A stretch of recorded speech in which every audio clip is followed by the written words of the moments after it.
ఇవన్నీ నేను నిలబడ్డాను కాబట్టి ఈ రోజున మీకు ప్రధానమంత్రి గారు కూడా మీకు అంత గౌరవిస్తున్నారంటే ఒక ప్రాంతీయ పార్టీ, ఒక 2 ఎంపీలు, ఒక 2-3 ఎమ్మెల్సీలు, ఒక 21 మంది ఎమ్మెల్యేలు ఉన్నది ఇంత బలంగా ఎలా ఉంది అని చాలామంది అడుగుతూ ఉంటారు నన్ను, జాతీయ స్థాయి నాయకులు. ఏ పొలిటికల్ పార్టీకి కూడా జాతీయత ఆలోచన విధానం చాలా తక్కువ ఉంటుంది. భయపడతారు మనకి ఎందుకు లేని ఇవన్నీ. ఇది మనందరి రెస్పాన్సిబిలిటీ, మనందరి బాధ్యత. అందుకని మీరు దీన్ని చాలా చాలా బలంగా తీసుకోండి. దీన్ని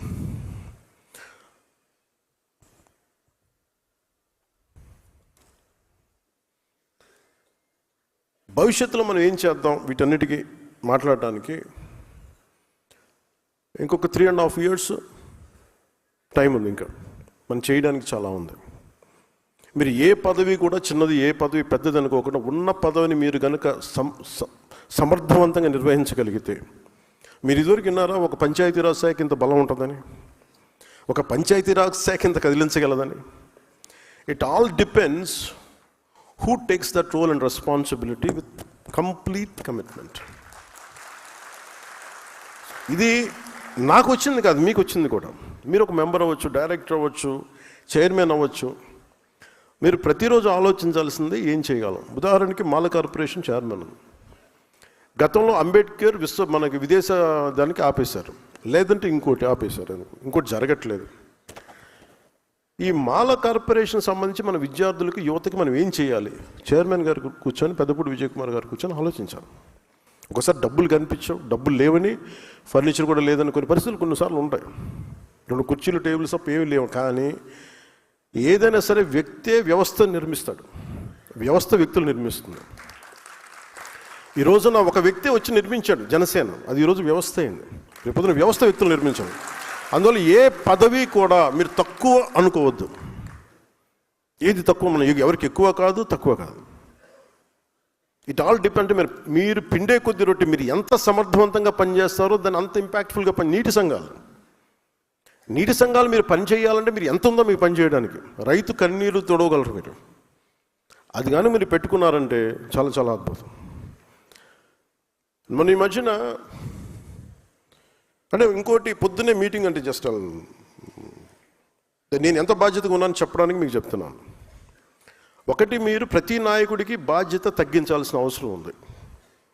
అంటే ప్రతి సమస్య, ఇప్పుడు ఒక ఊళ్ళో రోడ్ లేకపోతే పవన్ కళ్యాణ్ దగ్గరికి వచ్చేస్తే రోడ్డు వచ్చేస్తాను అన్నారంటే ఇట్స్ ఎ ఫెయిల్యూర్. అది ఒక జిల్లా కలెక్టర్, స్థానిక ఎమ్మెల్యే చేయాల్సిన పని, స్థానిక సర్పంచ్ చేయాల్సిన పని ఒక ఉప ముఖ్యమంత్రి స్థాయి వ్యక్తికి వచ్చి సాల్వ్ అవుతుంది అంటే అది మన ప్రజాస్వామ్యం తాలూకు లక్షణాన్ని బలహీనపడిందని అర్థం. అది అసలు నా దగ్గరికి రాకుండా ఉండాలంటే ఏం చేయాలన్న దానికి నేను ఆలోచిస్తున్నాను, దానికోసం ప్రయత్నం చేస్తున్నాను. అంటే ఒక ఆడపిల్ల వచ్చి, ఒక చూపు సరిగ్గా లేని ఆడబిడ్డ ఇండియాని రిప్రజెంట్ చేస్తూ వచ్చి ఆ పాప అడిగింది, మా ఊరికి రోడ్డు వేయమని. అది ఎవరిని అడగాలి? నన్ను కాదు అడగాల్సింది. నిజంగా ఇంపాక్ట్ఫుల్గా గవర్నెన్స్ ఉంటే, అంటే ఇప్పుడు కాదు, ఒక 5 సంవత్సరాలని కాదు, గత దశాబ్దాలుగా మనం ఏం చేస్తున్నామంటే ప్రజాస్వామ్యం తాలూకు స్ట్రక్చర్ని వీకెన్ చేస్తున్నాం. నాయకుడు ఇంపార్టెంట్ అయిపోయాడు, వ్యవస్థను చంపేస్తున్నాం. అది మారాలి. అంటే ఎందుకు అంటే, నాకు చాలాసార్లు నేను నక్సల్ గురించి మాట్లాడుతాను. ఎందుకు మాట్లాడతానంటే నాకు ఇంతమంది ఎందుకు వెళ్ళిపోయింటారు ఈ అడవుల్లోకి నాకు అర్థం కాదు ఇప్పుడు. అంటే ఎంత కోపం ఉండాలి వీళ్ళకి.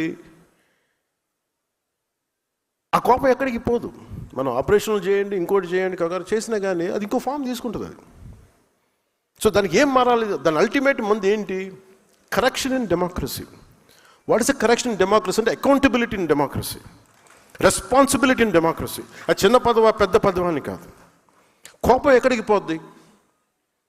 నేను అందుకని తపన పడుతున్నాను ఈరోజు, నా కోసమో, నా పిల్లల కోసమో, మన కోసం కాదు. నేను తపన పడుతుంది, చూస్తుండగా పాడైపోతుంది మన ఈ ప్రజాస్వామ్య వ్యవస్థ అని అనిపిస్తుంది.